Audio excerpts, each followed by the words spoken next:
gedigiisba daarood markii uu gaaska soo bixiyey isagoo gubniya maalintuu garowga soo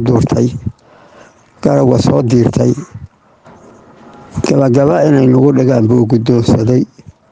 gabadhii markay timid ninkii dhiig lahaa gubay waa gabadhii digtay xaawadigaal la oran jiray u digtay. habeenkaas galgalad bay ahayd kelimadiisii markii waagu goonyaha ka kaco galowgu yeeryeeray qoraxdan hal saac gaarin baa laysa soo galay annagoo 500 gaasira yay naga gadoomeen. laga gurubtay wiil goola iyo gumc rasaaseed geel ay xadeen iyo la tage geeri foolxumo kusas dheere eebbow muxuu gala ku ceeboobay.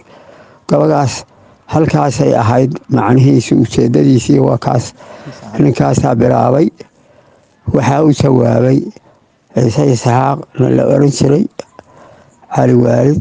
galadyarida soo reer abtow kama gabowdaan gabal qariyo geel tuugxado iyo ganac ka weynaa geel ay xadeen iyo la tago geeri foolxumo ka jawaabaya. gabal qariyo geel tuugxado iyo ganac ka weynaa cirkiba waa gadliixsamay markii good la soo rogay.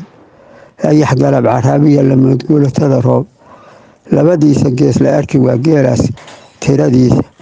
geedaha guunkii uu rijiye xididkii gaaraa gabangabada goortay gasho geedha ololaysay goodirkii xabeebsaday lamood garangar baabuur waryaale iyo dibira lagama wadin galabtii mooyaane godkii huushaa lagu wariyo galowga diiraaye gaxarkii bangeellay cuntaa gocay hashiiniyi labadii gudbaa lagu wadaa guulo iyo oone gujaaliga waxaa laga shubaa godihii jaandheere gacma hadday hayaan kama hareen geelu xabashtiiya reer madaxya goostow maxaad golo ku ceebowday.